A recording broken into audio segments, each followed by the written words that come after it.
Nenormaliai viena nuo kitos nutolusios akys laikomos nekantrumo, proto bukumo ir energijos trūkumo ženklų. Taip, čia taip yra parašyta. Remiantis normaliais šaltiniais ir patirtimi, taip plačiai sudintos akys gali rodyti didesnį išsiblaškimą, tai, kad žmogus sunkiai koncentruojasi į vieną dalyką, bet dažnai dėl plataus globalaus požiūrio kaip tik tokie žmonės yra intelektualesni. Kumpa nosis dažnai asocijuojasi su įdomis ir nekontroliuojamais bei gąsdinančiais reiškiniais. Kumpa nosis yra ryžto, principingumo ir lyderystės atspindys. Tai taip pat suteikia impulsyvumo ir choleriškumo, bet ar tai yra gąsdinantis reiškinys?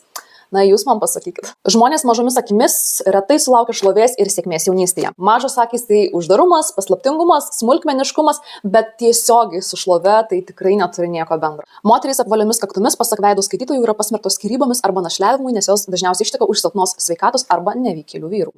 Nežinau, apie kokią tiksliai čia kaktą yra parašyta, bet noriu pasakyti, kad veidotyroje yra vadinamoji gyva našlės linija, jie atrodo štai taip, ir jie gavo tokį pavadinimą dėl to, nes pasak stebėtojų tokios moterys pragyvendavo tiesiog visada savo vyrus, na ir likdavo našlėmis.